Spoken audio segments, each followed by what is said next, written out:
tanks and just destroy the whole entire mineral line. So a lot of people opt to expand down here for their third base, and of course the Zergs have to expand or else they'll fall behind really quickly in the economic game. Now the Vikings landing because they did see the spore crawler being taken out by that queen. Maybe I think he did kill one drone right here, but he did lose all his Vikings, so now there is not going to be any more Viking harass. I don't but of course, CandyHunterz does not know that, so he should be taking a little bit more precaution. Getting at the Spire, the Mutalisk will do a pretty good job against the Vikings as long as they outnumber them.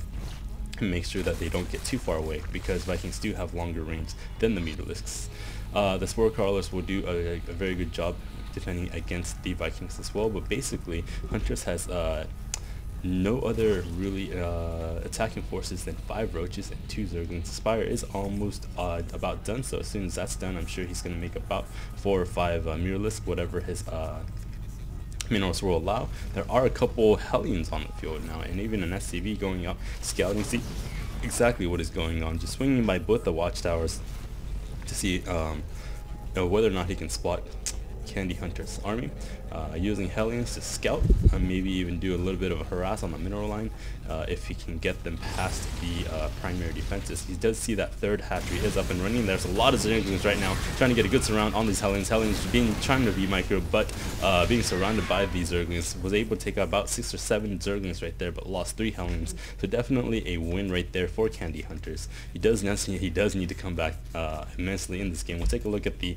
income tab. Actually, it's 34 harvesters to 54 harvesters. So CandyHunterz is up, but of course the Terrans do have the mules, which helps out a ridiculous amount, because if you look at the incomes minerals per second, he is actually ahead in that because of the mules.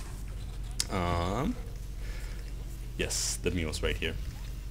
His second base is up and running. He's getting some static defense. He's sieging up his tanks and getting some turrets, because he did see that Spire with that scan, and then throwing up 3 more turrets right here. I love the placement of these turrets. As soon as the Mutalists commit to that, then he can pull off some SCVs to repair that and fend off that attack. Now stimming up a couple of Marines to try to deal with those Mutalists, but he did fly away, so a good wasted spin, a good forced stim right there by CandyHunterz. Let's see if we can, now the map control did switch from Shake to CandyHunterz. He can get a decent map control with the Mutalists because they're so fast, and then a couple of Speedlings can basically take over and know exactly when Shake is going to move out. Now that is quite a formidable force right there. A couple of Marines, ooh, a little miss micro right there, losing a lot of Zerglings, and might even lose this Roach. This Marauders without concussive shells not being able to slow, not as effective obviously as they would be with their concussive shells. I think another line in that one Viking song was, the lone Viking is as useless as Marauders without concussive shells, so I thought that was pretty funny. But anyways, the Mutalists just flying around, making sure that there's nothing going on in terms of like proxy, anything, making sure that where the Terran is at all times. You should be checking down here with the Mutalists relatively soon, just to make sure that he doesn't have a third base up and running, and that Shake is only on 2 bases. We see, ooh, his Shake's army moving out, destroying the back rocks. Let's see whether or not he takes advantage of this. With this amount of army size and with Mutalists on the floor, he can just burst through the back, just focus down this rocks and just set up defenses, set up the siege tanks right here, just rush into his base. There is quite a number of Zerglings and Banelings here, as well as a couple Roaches. Where are his Mutalists? His Mutalists are moving down. The SCV is down here, probably trying to set up another command center as soon as he gets 400 minerals, but he is going to be sniped off by those Mutalists. Now, in the meantime, the force is taking out that back rock. It's going to be able to run up in here. There are a couple siege tanks, a couple of tanks that are sieged. Going to siege them right here, and another maybe on the high ground, and then try to take out a lot of the tech buildings. This is going to be very, very devastating for CandyHunterz. His forces are moving up, but they are very far away, trying to be funneled in, and the Zerglings come ahead, doing a little bit of microblading, letting the siege tanks take out a lot of those Zerglings, and those Banelings. Ooh, that was devastating. If he took out about 4 or 5 Banelings right there, and those Banelings are very, very crucial because he needs to take out those those Marines so that the Mutalisks can take out the rest of that army. But doing a very good job microing his units right now so that he keeps his forces alive and lets the tank blast away the banelings, and CandyHunterz cannot really do anything right now because those tanks just devastatedly or just take out those banelings like crazy. And once those banelings are gone, then the Marines will be able to take out the rest of the army without any problems whatsoever. Focusing down a lot of the tech structures, he did lose the Spire and he did lose his spawning pool. So in terms of production, he is building 24 Zerglings, which probably is not the best idea at this moment right now. He does need something else, but of course he doesn't have any other tech structures except for, I think I saw a Roach Warren. Yes, a Roach Warren is down here. So the only thing that he can produce from now on is roaches, taking up to layer down here so that he can get his Spire back up. I don't know if it's going to be enough though. If he can hold off this attack, maybe he can do something.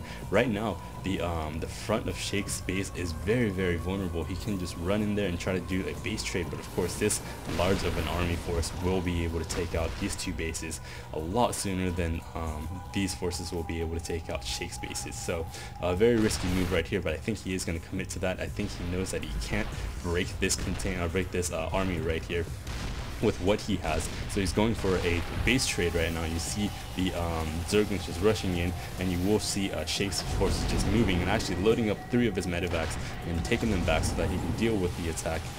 He thinks that he can hold that off and also lay siege on this expansion as well. You take a look at Shake's vision. He does know that there is a hatchery down here, so he knows that there is another base down here, but as soon as this is done, I think he knows that he was won, so he just stamps up his forces and starts running in. Now in the meantime, Shake or CandyHunterz was able to snipe off a lot of these drones right here, and a lot of SAVs over there, and then flying over his orbital, but his forces did come back from the medevacs, and now he's going to be able to take care of this without any problem whatsoever. The siege tanks and the Marines Marauders here was able to snipe off this hatchery, and now all he has to do is go down here and take this out. Now the Spire being built, because the layer did finish, I think that was just barely enough before the layer was sniped that he got his Spire up. And he does have a lot of money. He should be building a lot more hatcheries right now if he wants to survive. He is building another hatchery down here, so good job trying to stay alive right here by by CandyHunterz. But Shake's forces are very scary. The Mutalisks trying to engage, but there's too many Marines. They're forced to pull back right now. These Marauders, tanks, and Marines are just going to lay waste on this army right now. And I think this is about game. Yes, CandyHunterz is forced to call the GG. That was a very good play by Shake to harass with those Vikings and supply block and force him to fall back economically and throw off CandyHunterz timing. So if you guys like this cast, thumbs it up, subscribe. If you didn't, let me know what I did wrong, and then I'll try to work on that for the next time. Alright, well thanks for watching, guys.